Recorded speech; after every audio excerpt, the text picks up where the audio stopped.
Michael Walzer has written a book called Just and Unjust Wars. उनका ये कहना है कि 20वीं 20th century में there is no example in the world of humanitarian intervention which India has done.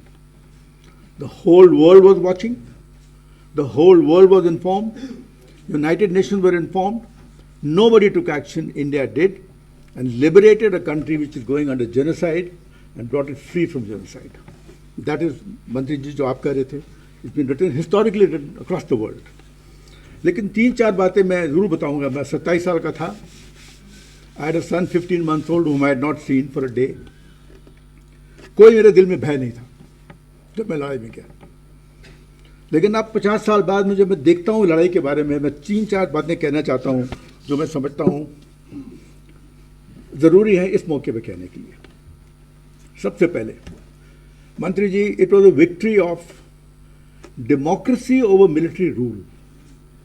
Democracy की परिजय कभी नहीं कर सकता मिलिट्री रूल, क्योंकि डेमोक्रेसी के अंदर आम आदमी, the talent of the armed forces and the political establishment system, ये सब जब एकजुट के काम करते हैं तो कोई ताकत नहीं है दुनिया में जो मिलिट्री रूल डेमोक्रेसी को हरा सके. मुझे ये समझ नहीं आता, इतनी उम्र में लगभग 80 साल का होने वाला हूँ, कि मिलिट्री रूल वालों को ये समझ क्यों नहीं आता. Democracy will always win and that is what 71 did. Second, it was a victory of humanism over barbarism. आप यूक्रेन का बार्बरिज्म देख रहे हैं, मैंने अपनी आंख से देखा है. मैं आपसे विचार नहीं कर सकता हूं कि मैंने क्या बार्बरिज्म वहां देखा.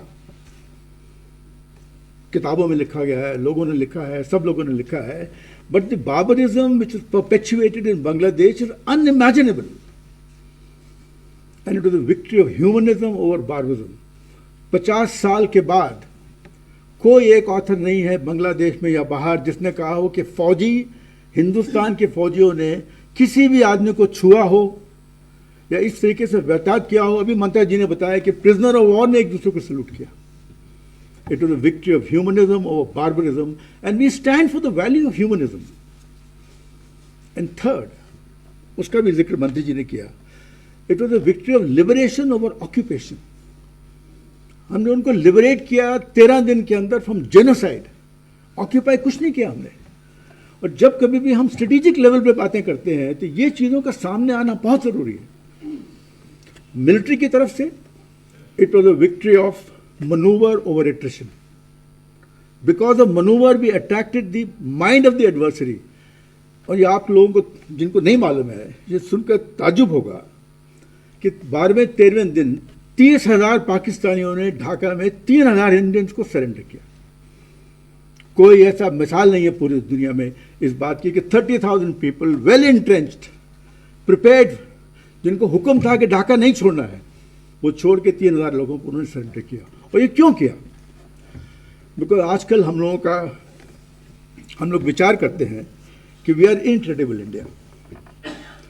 मेरा ये मानना है, आप लोग माने या ना माने, कि incredible India is invincible India when we are Team India. Army, Navy, Air Force, political system, military intelligence, civil intelligence, bureaucrats, politicians, everybody was one team in 1971.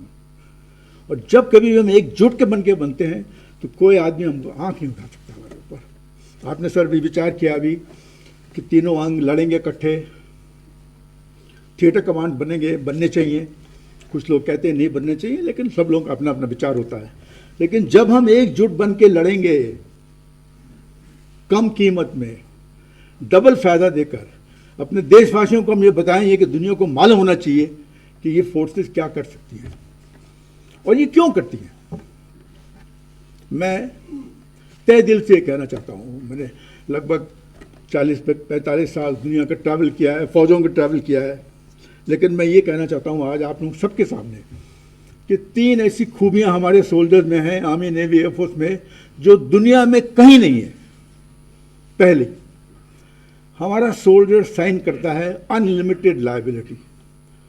अगर आप उसको कहो कारगिल पहाड़ मैं हुक्म दे रहा हूँ चढ़ो, वो चढ़ेगा, मुझे मालूम है वापस नहीं आएगा, उसको मालूम है वापस नहीं आएगा. अनलिमिटेड लायबिलिटी की शकायत दुनिया में किसी के पास नहीं है. दूसरा, हमारी ट्रेनिंग जो हम 15 साल 20 साल करते हैं, क्या सिखाते हैं अपने जवानों को कि runners up is loss, you can not be number 2, you have to be win, either you win or you loose.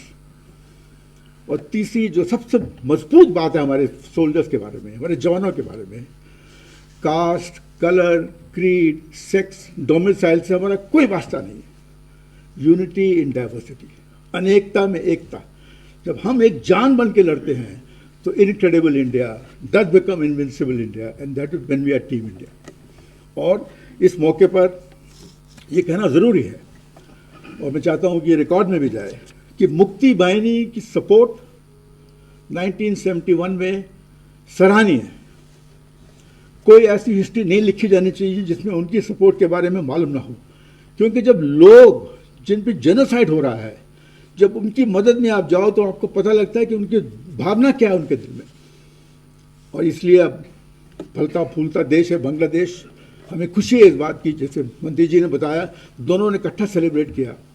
मैं ये कहना चाहता हूँ 1971 की वॉर के, कि हमारे यंग लोगों को मालूम नहीं है, इसके बारे में उनको जानकारी होनी चाहिए कि दुनिया में कोई ऐसी मिसाल नहीं है 20th सेंचुरी में जो 1971 में भारत ने करके दिखाई है।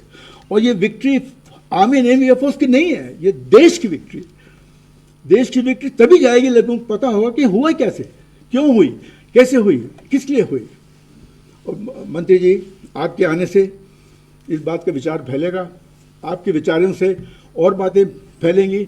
लेकिन अगर हमारी नई पीढ़ी को ये पता हो कि उनकी लेगेसी क्या है, उनकी लेगेसी इन बुनाओं पे बनी हुई है कि इसका मुकाबला इस सेंचुरी, पिछली सेंचुरी में कहीं नहीं था, इस सेंचुरी में मेरे ख्याल से कहीं नहीं होगा। आज इस मौके पर आपके आने से सर मैं आपको धन्यवाद देता हूँ। वोरा जी ने पहले कह दिया है, और जितने गणमान अनुमान शक्ति हमारे लोग हमारे सामने आए हुए हैं, जिन्होंने अपना कीमती टाइम निकाल के ये टाइम काटा है, मैं ये कहना चाहता हूँ कि आपके एक आने से मेरा 2-3 गुना खून बढ़ता है, ये पता लगाने के लिए कि लोग जानना चाहते हैं कि 71 में हुआ क्या। इसकी परंपरा दुनिया में कहीं नहीं है। And I want to thank sir you and of course mister Rajesh Ramachandran for thinking of the idea of the 1 full year। लोग कहते रहे कि आप क्यों लिख रहे हैं, आप क्यों लिख रहे हैं। भाई क्यों लिख रहे हैं, क्यों लिख रहे हैं? अगर आप अपनी लेगेसी को नहीं पहचानोगे, लेगेसी को नहीं जानोगे, अपनी फौजों को नहीं जानोगे तो जाओगे कहाँ? Thank you very much, sir, for coming, for spending your time from a very important meeting, which I'm sure you're attending. And thank you, gentlemen, everybody, all those in and behind the scenes, the media, for being with us for this very, very important occasion from the history of India. Thank you, sir, and God bless you. Thank you very much, sir.